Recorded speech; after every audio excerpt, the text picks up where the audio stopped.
कैसे हैं आप सब लोग। ब्यूटीफुल सक्सेस स्टोरी लेकर के आई हूँ। नाम मेंशन करने के लिए मना किया है, इसलिए इनका नाम जो है वो मैं ले नहीं सकती हूँ।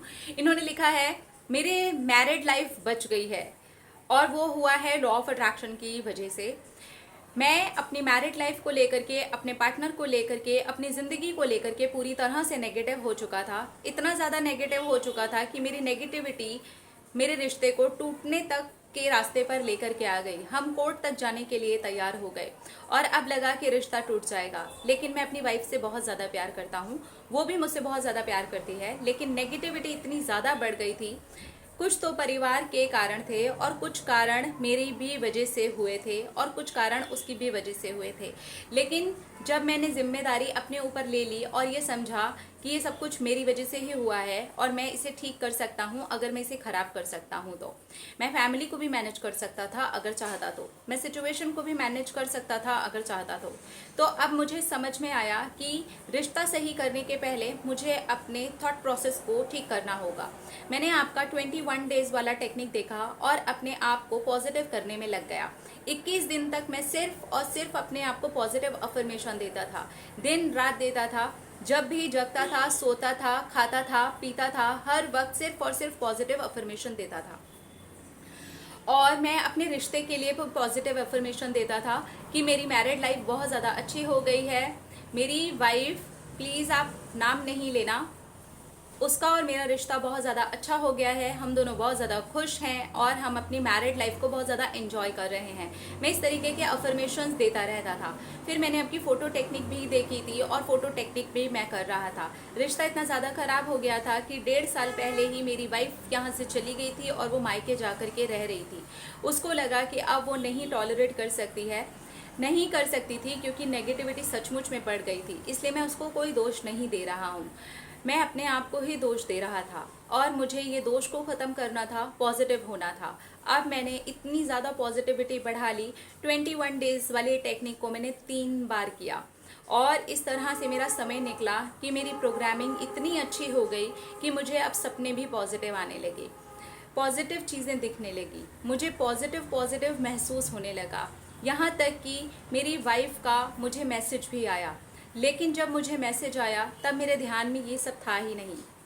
मैं अब अपने आप में खुश रहता था, मैं फ़ोटोज़ के साथ में भी खुश रहता था।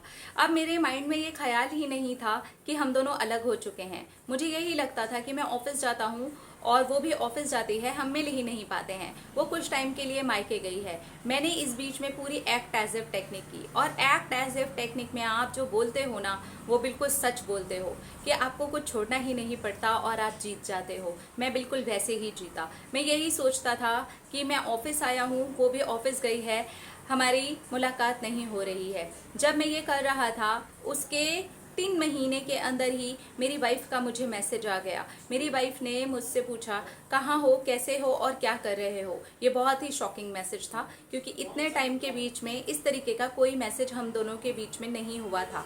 उसने मुझे कभी भी इस तरीके का ना मैसेज भेजा ना मैंने भेजा, सिर्फ और सिर्फ लड़ाइयाँ ही हुई थी और उसके बाद में हमारी बातचीत पूरी तरह बंद हो गई थी। लेकिन जब उसका मैसेज आया, मैंने उसे बहुत ही प्यार से रिप्लाई किया, मैं ठीक हूँ और ऑफिस में हूँ। मैं बिल्कुल यही सोच करके रिप्लाई कर रहा था कि वो अपने ऑफिस से मुझे मैसेज कर रही है, जो कि सच भी था। वो अपने मायके में थी लेकिन वो ऑफिस जाती थी। अब हमारे पैचअप की कहानी शुरू हुई। उसने मुझसे कहा, तुम्हें नहीं लगता कि हमें पैचअप कर लेना चाहिए, मुझे वापस घर आ जाना चाहिए। ये कैसे हुआ मुझे पता नहीं। इसके 12 दिन पहले मैं लव वाइब्रेशंस भेज करके चीज़ों को छोड़ चुका था। ये सोच चुका था कि कर्मा हील हो गया है, और ये हो गया, ये सचमुच में हो गया। इस 12 दिन के बीच में मैंने सिर्फ और सिर्फ एक्ट एज ए टेक्निक ही की और कुछ भी नहीं किया। उसके पहले मैंने लव वाइब्रेशंस भेजी थी और लव वाइब्रेशंस भेजने के बाद में मैंने इसको छोड़ दिया था, और चीज़ें इतने ब्यूटीफुल तरीके से काम कर गईं कि मेरी पार्टनर ने सामने से ही बोल दिया कि वो घर बनाना चाहती है। मैं तो ये सुनने को तरस ही रहा था, क्योंकि मैंने इस बीच में एक बार बोला था 1.5 साल के अंदर, लेकिन चीज़ें मैनेज हो ही नहीं पाई। उसने साफ मना कर दिया था। पर इस बार सब कुछ अच्छे से मैनेज हो गया, मेरी शादी बच गई और अब हम दोनों साथ में रह रहे हैं। उसने मुझे बुलाया था कि मैं घर लेने के लिए आ जाऊं, वो घर पर सब हैंडल कर लेगी, अपनी फैमिली को मना लेगी, अपनी फैमिली को समझा लेगी। मैंने भी बोल दिया था कि अब तुमको कभी कोई नेगेटिव सिचुएशन देखने को नहीं मिलेगी, मेरे परिवार की तरफ से भी नहीं, मेरी तरफ से भी नहीं। मैंने उसे सॉरी बोला और सच्चे दिल से बोला।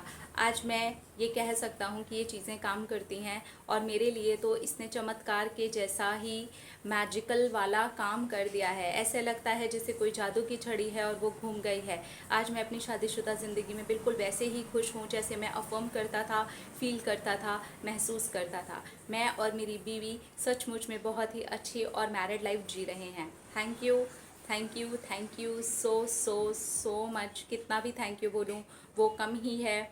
और आपको ढेर सारा प्यार, आपके पूरे परिवार को ढेर सारा प्यार। Thank you, thank you so much. आप देख रहे हैं लव वाइब्रेशन है इसके बीच में, रात दिन के अफर्मेशंस हैं इसके बीच में। अपनी मैरिड लाइफ को सही करने के लिए पहले इन्होंने ये सोचा कि मेरा नेगेटिव माइंडसेट है, पहले मुझे उसको पॉजिटिव करना है, ये सही तरीका था। हम क्या करते हैं, हम नेगेटिव माइंडसेट के साथ, हम परेशानी के साथ में अब शुरू करते हैं रिश्ते को बचाने की तैयारियां करना शुरू करते हैं। ना, आपको पहले अपने माइंडसेट को चेंज करना है, अपने आप को चेंज करना है और फिर सोचना है कि अब मुझे अपने रिश्ते को बचाना है। अगर आप इस तरह से करेंगे तो 100% आप अपने रिश्ते को बचा पाएंगे और आप जो देखेंगे, आप जो महसूस करेंगे वो जादू से कम नहीं होगा। तो इस तरह से वो हर इंसान कर सकता है जिसके रिश्ते में कुछ खराबी चल रही हो। इवन आपके रिश्ते अच्छे भी हैं तब भी आप ये काम कर सकते हैं। एक्ट एज इफ टेक्निक इन्होंने बहुत ही ब्यूटीफुल तरीके से निभाई और उस टेक्निक ने इनको जादू करके दे दिया। अपने अपने रखिए ख्याल, अपने आपसे कीजिए ढेर सारा प्यार, ताकि अट्रैक्ट करें ढेर सारा प्यार। I love you all, Tata.